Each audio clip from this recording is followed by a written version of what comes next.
Hello guys, स्वागत है आप लोगों के एलगोट की एक और नई वीडियो में। तो जैसा कि हम लोगों ने लास्ट एपिसोड में देखा था, बायू एसएटजू और उनके सभी डिसेबल्स को लेकर उन्हें अपने 6 आलम के हिडन प्लेसेस की तरफ ले जाने लगती है, जहाँ पे उसके मास्टर ने अपने सारे ट्रेस को छुपा रखा था। और इसके लिए वो सबसे पहले सरपंच ट्राइब में पहुंच जाते हैं, जहाँ पे सरपंच ट्राइब के कुछ सोल्जर्स एसएटजू को लेकर अपने एल्डर्स के पास पहुंच जाते हैं, जो कि एसएटजू और उनके सभी डिसेबल्स को देखकर उनकी खूबसूरती की तारीफें करने लगा था। पर वो कोई असली सरपंच ट्राइब का कल्टीवेटर नहीं था, बल्कि वो तो बस एक इलेक्ट्रिक फिश थी, जो कि टनल पावर को कंट्रोल करना चाहता था। और अपनी उसी टनल पावर के इस्तेमाल करते हुए जब वो एसएटजू और उनके डिसेबल्स के ऊपर अटैक करने की कोशिश करता है, तो एसएटजू वहाँ पे अपने गोड लाइटिंग ड्रैगन को समन करते हुए न सिर्फ वहाँ पे उसके अटैक को डिस्ट्रॉय कर देते हैं, बल्कि उसी के साथ साथ वो वहाँ पे उसके ऊपर एक बहुत ही ज्यादा खतरनाक अटैक चलते हुए उसे वहीं पे मौत के घाट उतार चुके थे। जिसके बाद यहीं से हमारे अगले एपिसोड की शुरुआत होती है। तो इस एपिसोड की शुरुआत में हम लोगों को डार्क लॉर्ड मेंशन के मेन हल का सीन दिखाया जाता है, जहाँ पे बैठा हुआ डार्क लॉर्ड बहुत ज्यादा गुस्से में दिखाई दे रहा था, क्योंकि उसे भी वहाँ पे पता चल गया था कि बायू उसे वहाँ पे धोखा दे रही है। इसलिए वो वहाँ पे गुस्सा होते हुए कहता है, तो वो वहाँ पे जू यंग के सामने अपनी वफादारी शो करने के लिए उसे हमारे ट्रेस तक ले जा रही है। और ये कहते कहते हम देखते हैं कि वो डार्क लॉर्ड वहाँ पे केवल स्मेल करते हुए कहता है, लेकिन मैं उसे ऐसा करने में कामयाब नहीं होने दूंगा। और ये कहकर वो वहाँ पे अपने एक मैसेंजर को आदेश देते हुए कॉल टून में कहता है,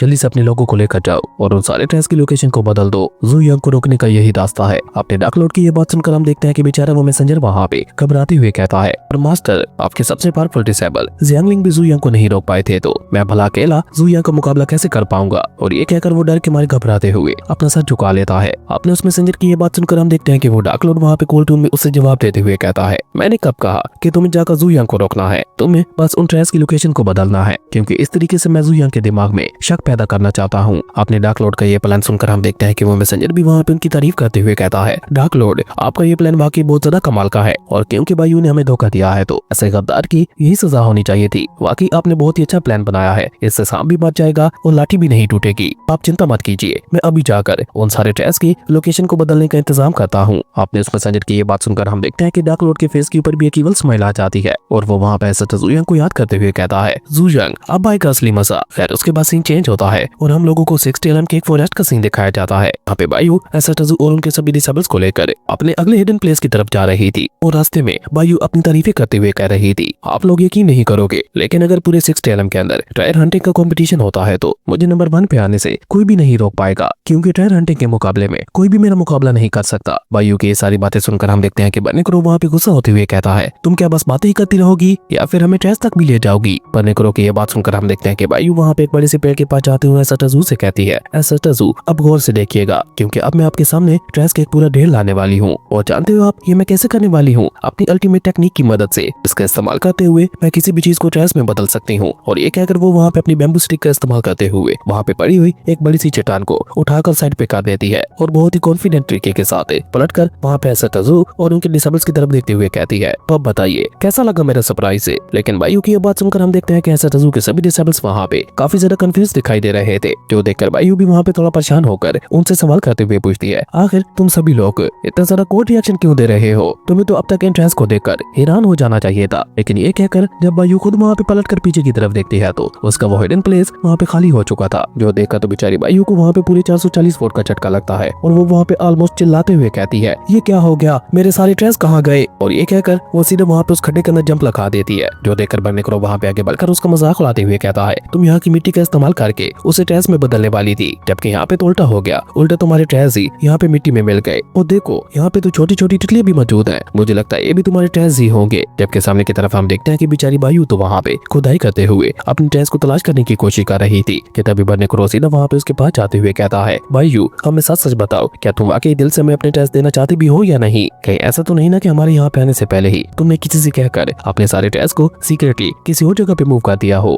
अब हमारे सामने ट्रेस खोने का नाटक कर रही हो। बर्निक्रो की ये बात सुनकर हम देखते हैं कि बायू को वहाँ पे काफी ज्यादा गुस्सा आ जाता है। वो गुस्से से वहाँ पे चिल्लाते हुए कहती है, अपनी ये बकवास बंद करो, क्योंकि ऐसा कुछ भी नहीं है। और ये कहकर जब वो वहाँ पे एसएटजू की तरफ देखती है, तो एसएटजू कोर लुक के साथ उसे ही देखे जा रहे थे, जो देखकर बायू अपने सर पे हाथ मारते हुए कहती है, मुझे नहीं लगता कि आप मेरी बातों के ऊपर यकीन करने वाले हो, पर कोई बात नहीं, मेरे पास और भी काफी सारे हिडन प्लेसेस मौजूद है, जहाँ पे मैंने अपने सारे ट्रेस को छुपा रखा था। और ये कहकर वो वहाँ पे बहुत ही तेजी के साथ वहाँ से आगे बढ़ते हुए एसएटजू से कहती है, एसएटजू, प्लीज आप मेरे पीछे आइए। और ये कहकर बायू उन सभी लोगों को लेकर एक सीक्रेट स्नेक केव के अंदर पहुंच जाती है, तो वहाँ पे भी उसे कोई भी ट्रेन नहीं मिलता। लेकिन बर्निक्रो वहाँ पे उस केव को देखकर खुश होते हुए कहने लगा था, वाओ, ये केव तो कितनी ज्यादा बड़ी और कमाल की है। लेकिन बेचारी बायू के तो होश ही उड़ चुके थे, उसे वहाँ पे कुछ समझ ही नहीं आ रहा था कि आखिर उसके साथ हो क्या रहा है। लेकिन ये कहते कहते जब उसकी नजर वहाँ पे सामने की तरफ जाती है तो उसे वहाँ पे एक स्पिरिट स्टोन गिरा हुआ दिखाई देता है, जिसे देखकर वो वहाँ पे चिल्लाती हुए एसएटजू से कहती है, एसएटजू वो देखिए, मैंने कहा था ना कि मेरे टेस्ट यहीं पे मौजूद हैं। और ये कहकर बायू वहाँ पे बिना कुछ सोचे समझे सीधा उस स्पिरिट स्टोन को उठाने के लिए आगे बढ़ जाती है। पर असल में ये एक ट्रैप था, जिसके बारे में जैसे लिंगू को वहाँ पे पता चलता है तो वो वहाँ पे चिल्लाते हुए बायू से कहता है, नहीं रुको। पर तब तक बहुत ज्यादा देर हो चुकी थी, क्योंकि हम देखते हैं कि बायू ने आगे बढ़ते हुए उस स्पिरिट स्टोन को उठा लिया था। पर ऐसा होते ही हम देखते हैं कि वहाँ पे काफी सारे एरोस उसके ऊपर हमला करने के लिए आगे बढ़ते हैं, लेकिन बिल्कुल एंड समय पर मिस निंग्यू आगे बढ़कर उसकी जान बचाते हुए उसे लेकर वहाँ पे एक तरफ जंप कर जाती है। पर उसके बावजूद भी हम देखते हैं कि उनके ऊपर लगातार हमले होने लगे थे, इसलिए निंग्यू वहाँ पे अपनी कमाल की स्पीड का इस्तेमाल करते हुए उसे लेकर वापिस वहाँ पे एसएटजू के पास आ जाती है। पर वो तीर भी वहाँ पे उनका पीछा करते हुए उनके ऊपर दोबारा से हमला करने की कोशिश करते हैं, लेकिन अब की बार वो एसएटजू के डिवाइन प्रोटेक्टिव बैरियर के साथ टकराते ही वहीं पे खत्म हुए जा रहे थे, जो देखकर बेचारी बायू वहाँ पे ऑलमोस्ट होते हुए कहती है, ये इस जगह के साथ क्या हो गया, इस जगह को तो मैंने काफी सारे ट्रैप्स के साथ भर रखा था, तो फिर आखिर ये ट्रैप यहाँ पे किसने बिछाया। और ये कहकर बायू वहाँ पे एसएटजू के सर में झुककर उन्हें वो स्पिरिट स्टोन देते हुए कहती है, एसएटजू मैं कसम खाकर कहती हूँ, मैं बिल्कुल सच कह रही हूँ और वाकई में ही आपके टैलेंट सेट को ज्वाइन करना चाहती हूँ। मैं कोई नाटक नहीं कर रही, मैं तो अपनी वफादारी शो करने के लिए आपको अपने सारे टेस्ट भी देना चाहती थी। पर न जाने मेरे सारे टेस्ट कहाँ गायब होते जा रहे हैं। पर आप चिंता मत कीजिए, मेरे पास अभी भी एक जगह बाकी है जिसे मैंने बाकी सभी लोगों की नजर से छुपा रखा था, वहाँ पे हमें जरूर से ट्रेस मिलेंगे। बायू की ये बातें सुनकर हम देखते हैं कि एसएटजू तो उसे वहाँ पे कोई जवाब नहीं देते, लेकिन बर्निक्रो आगे बढ़कर वहाँ पे उसके पास आते हुए कहता है, पहले तुम हमें एक ट्री रूट के पास लेके गई जो कि खाली था, उसके बाद तुम हमें इस घटिया सी केव के अंदर लेके आई जिसके अंदर एक ट्रैप बिछा हुआ था, तो अब आगे तुम क्या करने वाली हो। बर्निक्रो की ये बात सुनकर हम देखते हैं कि ली जिंग भी वहाँ पे उसका साथ देने के लिए उसके पास पहुंच जाती है, और वो दोनों वहाँ पे अपने अपने वेपन को बाहर निकालकर सीधा बायू के गले के ऊपर लगाते हुए कहते हैं, क्या तुमने हम लोगों को पागल समझ रखा है। उन दोनों की ये बात सुनकर हम देखते हैं कि बायू वहाँ पे नाना में अपना सर हिलाते हुए कहती है, नहीं नहीं ऐसा कुछ भी नहीं है, और अब मैं जिस जगह पे तुम लोगों को ले जाने वाली हूँ वहाँ पे हमें कोई ट्रेस ना मिले, ऐसा हो ही नहीं सकता, क्योंकि वो एक सुपर सीक्रेट जगह है जिसके बारे में मेरे अलावा किसी को भी नहीं पता। बायू की ये बात सुनकर हम देखते हैं कि बर्निक्रो और ली जिंग दोनों ही वहाँ पे चिल्लाते हुए उससे कहते हैं, हम एक आखिरी बार दोबारा से तुम्हारे ऊपर यकीन कर रहे हैं। जिसके बाद हम देखते हैं कि बायू उन सभी को लेकर अपनी अगले प्लेस पे पहुंच जाती है,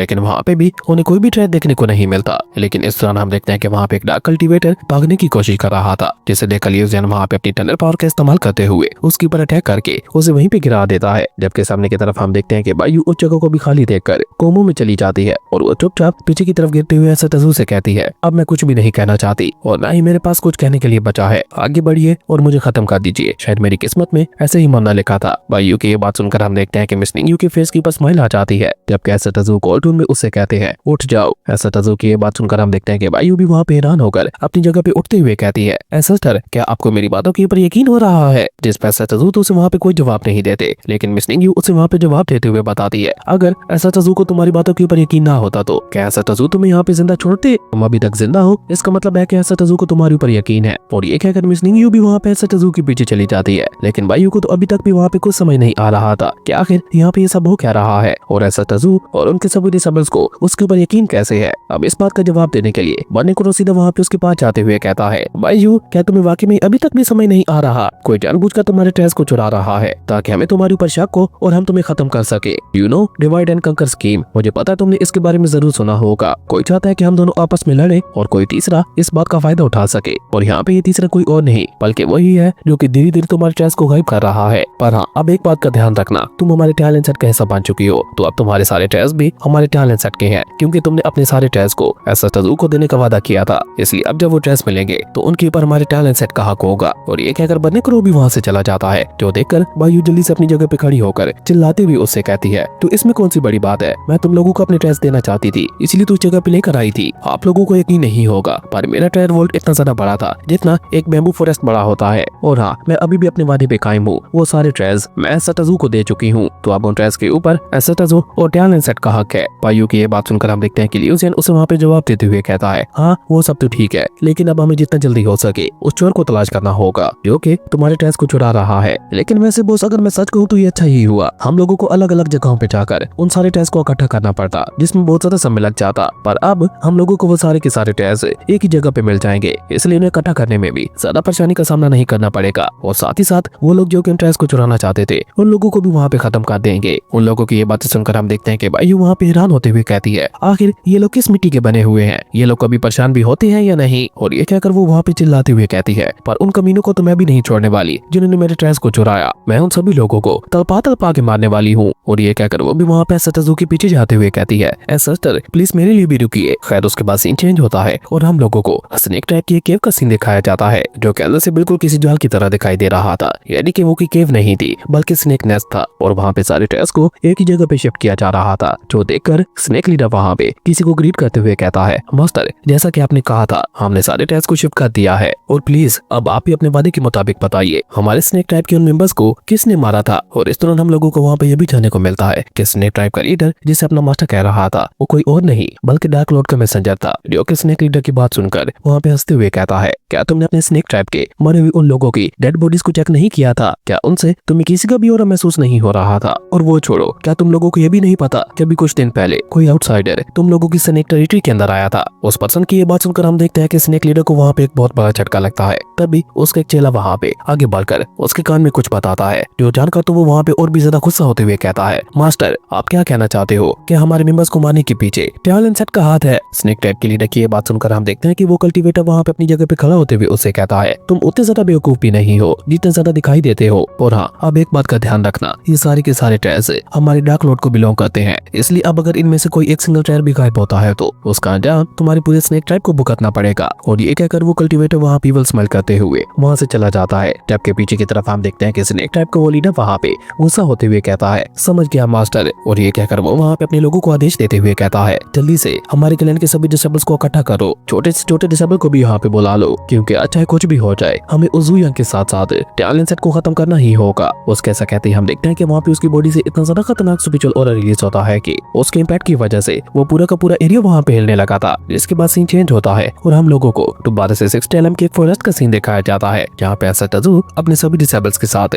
मिलकर वहाँ पे आराम फरमा रहे थे। तभी स्टेक टाइप के कुछ कल्टीवेटर्स अपने स्टेक फॉर्म में आते हुए वहाँ पे चारों तरफ फैल जाते हैं, जो कि सभी मिलकर वहाँ पे छुप छुप कर एसएटजू और उनके डिसेबल्स के ऊपर नजर रखने लगे थे। जिसके चलते हम देखते हैं कि बन्नी कुरो अचानक से वहाँ पे एक लाठी उठाकर गुस्सा होते हुए कहता है, न जाने मुझे ऐसा क्यों फील हो रहा है कि कोई यहाँ पे छुप कर हमारे ऊपर नजर रख रहा है। और ये कहकर जब बन्नी कुरो वहाँ पे सामने झाड़ियों की तरफ देखता है तो उन झाड़ियों के अंदर से ली जिंग वहाँ पे निकल कर बाहर आती है, जो कि वहाँ पे उन सारी झाड़ी को उड़ाते हुए कहती है, क्या बकवास है, यहाँ पे कोई भी नहीं था। और ये कहकर वो वहाँ पे गुस्से से बन्नी कुरो की स्टिक के ऊपर हमला करते हुए उसे वहाँ पे तोड़ देती है, जो देखकर बन्नी कुरो वहाँ पे गुस्सा होते हुए कहता है, तुमने एक बार फिर से मेरी स्टिक को तोड़ दिया, अब की बार मैं तुम्हें जिंदा नहीं छोड़ने वाला। और ये कहकर बन्नी कुरो वहाँ पे उसका सामना करने के लिए उसके पास पहुंच जाता है। जबकि सामने की तरफ हम देखते हैं कि ली जिंग भी वहाँ पे उसका मुकाबला करने के लिए पूरी तरह से तैयार दिखाई दे रही थी। और उसके बाद उन दोनों के दरमियान वहाँ पे फाइट स्टार्ट हो जाती है। वो दोनों वहाँ पे एक दूसरे को गालियां देते हुए एक दूसरे को बुरा भला कह रहे थे। असल में वो दोनों ही वहाँ पे फिदर क्लैन से हासिल किए हुए फिदर्स का इस्तेमाल करते हुए अपने अपनी लीड डस्टर बना रहे थे, पर उन दोनों में से वहाँ पे कोई भी इसमें कामयाब नहीं हो पा रहा था, इसलिए वो दोनों वहाँ पे एक दूसरे को मारने लग जाते हैं। जो देखकर एसएटजू वहाँ पे कॉल टून में कहते हैं, बस अब बहुत हो गया।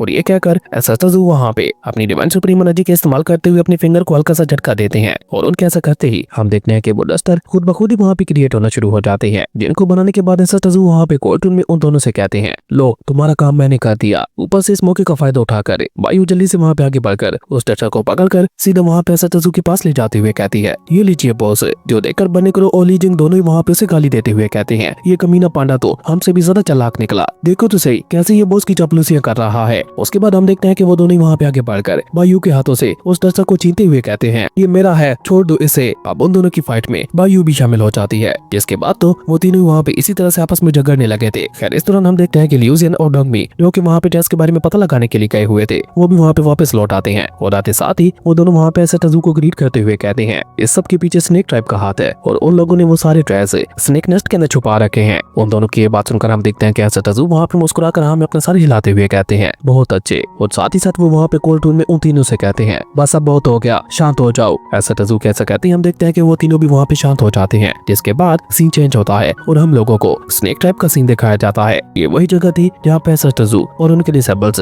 सबसे पहले आए थे, जो कि सभी वहाँ पे आते साथ ये कल्टीवेटर से सवाल करते हुए पूछते हैं, टैलेंसेट के वो लोग कहाँ गए? जिसपे वो कल्टीवेटर अपने माता को जवाब देते हुए कहता है, टैलेंसेट के वो सभी लोग जंगल के अंदर मौजूद हैं, जहाँ पे वो लोग अपने लिए कार्ड्स और डस्टर बनाने की कोशिश कर रहे हैं। उस कल्टीवेटर की ये बात सुनकर हम देखते हैं कि स्नेक लीडर वहाँ पे हैरान होते हुए कहता है, क्या बना रहे हैं वो लोग? जिसपे बेचारा वो कल्टीवेटर घबरा कर जवाब देते हुए कहता है, बॉस वो लोग कार्ड्स और डस्टर्स बना रहे हैं। ये सुनकर हम देखते हैं कि वो स्नेक लीडर वहाँ पे और भी ज्यादा गुस्सा होते हुए कहता है, उनकी इतनी हिम्मत मौत उनके सर पे मंडरा रही है और वो है कि उन्हें इस बात की कोई परवाह ही नहीं है। और ये कहकर स्नेक लीडर गुस्से से वहाँ पे अपना पॉइजनस ऑरा रिलीज करते हुए कहता है, जू यंग, तुमने हमारे स्नेक ट्राइब के मेंबर्स को मारा और उसके बावजूद भी तुम यहाँ पे खुलेआम जंगल के अंदर घूम रहे हो। आज मैं तुम्हें ऐसी भयानक मौत दूंगा कि अगली बार कोई भी हमारे स्नेक ट्राइब की तरफ आंख उठाकर भी नहीं देखेगा। और ये कहकर स्नेक ट्राइब का वो लीडर वहाँ पे अपने लोगों को आदेश देते हुए कहता है, खत्म कर दो जू यंग को। और उसके ऐसा कहते हम देखते हैं कि वो सभी स्नेक्स कल्टीवेटर जो कि वहाँ पे चारों तरफ फैले हुए सतजू के ऊपर नजर रख रहे थे, वो सभी वहाँ पे आपस में एक कंबाइन अटैक को रेडी करते हुए चारों तरफ अपना पॉइजन फैलाना शुरू कर देते हैं। जो देखकर मिस निंगयू भी वहाँ पे अपनी स्पिरिचुअल एनर्जी को अनलीश करते हुए कहती है, अब तुम लोगों की इतनी हिम्मत हो गई, अगर सच में तुम लोगों की इतनी औकात है तो सामने आकर मुकाबला करो। मिस निंगयू कैसा कहती हम देखते हैं कि वहाँ पे एक बहुत बड़ा पाइथन है आगे बढ़ते हुए सतजू और उनके डिसेबल्स के ऊपर हमला कर देता है, लेकिन उसका वो अटैक वहाँ पे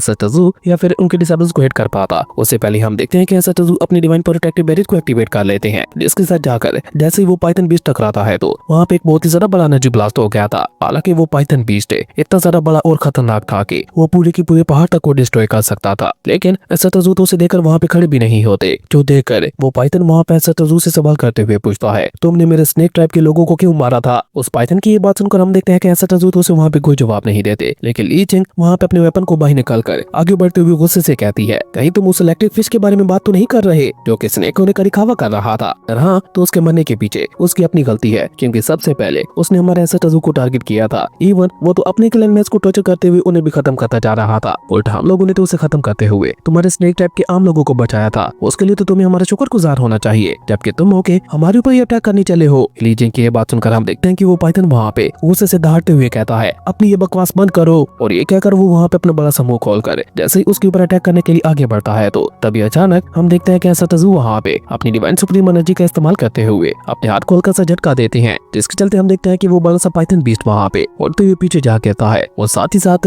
उसकी पूरी बॉडी में वहाँ पे धीरे धीरे क्रैक्स आने लगे थे और देखते ही देखते वहाँ पे एक बहुत बड़ा एनर्जी ब्लास्ट के साथ उसकी पूरी बॉडी एक्सप्लोड हो जाती है, जिसके खत्म होते साथ ही वो भी वहाँ पे एक छोटी सी इलेक्ट्रिक फिश में ट्रांसफॉर्म हो जाता है। जो देखा तो बने करो वहाँ पे उसके पास जाकर गुस्सा होते हुए कहता है, तो तुम भी उसी की तरह एक ईल हो। ईल के बारे में मैं आपको बता दूं कि इलेक्ट्रिक फिश को ईल कहा जाता है। तो ये कहकर बने करो उसे उठाकर वहाँ पे दूसरी तरफ फेंकते हुए कहता है, आखिर स्नेक ट्रैप के अंदर ये सब हो क्या रहा है? ये लोग तो स्नेक की चाल ढाल सीख कर खुद को एक स्नेक समझ बैठते हैं। मुझे समझ आ रहा है कि इसे अपने दूसरे भाई ईल के लिए इतना ज्यादा गुस्सा क्यों आ रहा था। मुझे तो लगता है कि स्नेक टाइप के लोग पागल हो चुके हैं, जो किसी को भी मुंह उठाकर अपना लीडर मान लेते हैं। तभी तो उस डार्क लॉर्ड ही ने इन लोगों को इतनी आसानी के साथ बेवकूफ बनाते हुए अपना टारगेट बना लिया था। इस दौरान हम देखते हैं कि बायू वहाँ पे आगे बढ़कर एक सोर्ड को उठाकर सीधा वहाँ पे उस ईल के ऊपर पॉइंट करते हुए कहती है, चुपचाप बताओ तुम लोगों ने मेरे ट्रेस को कहाँ पे छुपा रखा है। लेकिन बायू की ये बात सुनकर हम देखते हैं कि वो स्नेक ईलों से वहाँ पे कोई भी जवाब नहीं देता। जो देखकर सतजू उसे वहाँ पे एक और लुक देते हैं। जो देखकर वो ईल वहाँ पे इतना ज्यादा घबरा जाता है कि वो वहाँ पे अपना पूरा दम लगाकर जवाब देते हुए कहता है, उसे हम लोगों ने स्नेक नेस्ट के अंदर छुपा रखा है। इसके बाद हम देखते हैं कि सतजू वहाँ पे अपने सभी डिसेबल्स के साथ स्नेक नेस्ट के अंदर पहुंच जाते हैं, जहाँ पे वाकई में ट्रेस का एक बहुत बड़ा ढेर लगा हुआ था। लेकिन जैसे ही वो लोग वहाँ पे पहुंचते हैं तो वहाँ पे कुछ कल्टीवेटर्स उन लोगों को देखकर गुस्सा होते हुए कहते हैं, तुम लोगों की इतनी हिम्मत कि तुम डार्क लॉर्ड सीए के ट्रेस को चुराने की कोशिश कर रहे हो। तुम जानते भी हो कि इसकी क्या सजा है। उसके लिए तो अब तुम लोगों को मरना होगा यहाँ पे। और ये कहकर वो सभी कल्टीवेटर्स भी मिलकर वहाँ पे अपनी स्नेक फॉर्म में आते हुए सतजू और उनके डिसेबल्स के ऊपर हमला कर देते हैं। लेकिन जैसे वो लोग वहाँ पे सतजू के पास पहुंचते हैं तो तभी सतजू वहाँ पे कोल्ड टून में कहते हैं, मुझे लगता है तुम लोग खुद को कुछ ज्यादा ही पावरफुल समझ बैठे हो। और सतजू कैसा कहते ही हम देखते हैं कि वहाँ पे उनकी बॉडी से इतना ज्यादा पावरफुल स्पिरिचुअल ऑरा रिलीज होता है कि उसके इम्पैक्ट की वजह से वो सभी स्नेक्स उड़ते हुए वहाँ से पीछे जा गिरते हैं। लेकिन सतजू वहाँ पे भी नहीं रुकते। वो अचानक से वहाँ पे अपने पास से 9 हेवनली ट्रिब्यूलेशन टावर को बाहर निकाल लेते हैं, जो कि जैसे वहाँ पे निकल कर बाहर आता है तो वो वहाँ पे डिवाइन सुप्रीम एनर्जी के साथ ग्लो करने लगा था। और सतजू उस टावर को सीधा वहाँ पे उस बड़े से स्नेक के ऊपर ही लगा देते हैं, क्योंकि असल में वो भी एक कील था। जिसे देखकर बने को वहाँ पे गुस्सा होते हुए कहता है, तुम्हें क्या लगा था अगर तुमने स्नेक ट्रैप के आर्ट को सीख लिया तो तुम एक असल स्नेक बन जाओगे। वहीं हम देखते हैं कि उस 9 हेवनली ट्रिब्यूलेशन टावर के अंदर उसकी बॉडी के ऊपर इतना ज्यादा पावरफुल और प्रेशर पड़ रहा था कि वो स्नेक वहाँ पे बहुत ही बुरी तरह से तड़पने लगा था। जो देखकर बने को वहाँ पे हंसते हुए कहता है, तुम जैसी घटिया ईल्स के लिए ये 9 ट्रिब्यूलेशन पगोडा टावर बिल्कुल सही जगह है। वहीं ये सब कुछ देखकर हम देखते हैं कि डार्क लॉर्ड का मैसेंजर वहाँ पे इतना ज्यादा घबरा जाता है कि वो डर के मारे वहाँ से भागने की कोशिश करने लगा था। पर सतजू जो कि ऑलरेडी वहाँ पे उसके बारे में जानते थे, वो उसे वहाँ पे भागते हुए देखकर कोल्ड टून में कहते हैं, क्या हुआ, अब भाग क्यों रहे हो? क्या मैंने तुम्हें यहाँ से जाने की इजाजत दी? और ये कहकर सतजू वहाँ पे अपनी डिवाइन सुप्रीम एनर्जी का इस्तेमाल करते हुए अपनी फिंगर्स को हल्का सा झटका देते हैं, जिसके चलते हम देखते हैं कि वो मैसेंजर वहाँ पे खुद ब खुद ही उड़ते हुए सतजू के पास जाने लगा था। और साथ ही साथ वो वहाँ पे सतजू से रिक्वेस्ट करते हुए कह रहा था, प्लीज मुझे छोड़ दीजिए। लेकिन तभी हम देखते हैं कि अचानक से वहाँ पे 9 हेवनली ट्रिब्यूलेशन टावर के अंदर एक बहुत बड़ा एनर्जी ब्लास्ट होता है, जिससे निकलने वाले शॉक वेव्स पूरे की पूरे 60 आलम के अंदर महसूस हो रहे थे और इसके साथ ही एसएचओ वहाँ पे उनका खेल भी खत्म कर चुके थे, जिसके बाद एसएचओ वहाँ पे अपने सभी डिसेबल्स को आदेश देते हुए कहते हैं जाओ और जाकर सारे टेस्ट को इकट्ठा करो। एसएचओ की ये बात सुनकर हम देखते हैं कि वायु, बर्निक्रो और ली चिंग तीनों वहाँ पे टेस्ट को इकट्ठा करने के लिए बहुत ही तेजी के साथ आगे बढ़ जाते हैं और इसी कमाल के सीन के साथ हमारा अमेजिंग एपिसोड यहीं पे खत्म हो गया था। दोस्तों अगर आप लोगों को ये वीडियो अच्छी लगी तो लाइक करते और अगर चैनल पे नए आए हो तो सब्सक्राइब करते जाना। तो मिलता है एक न्यू वीडियो में, तब तक के लिए बाय।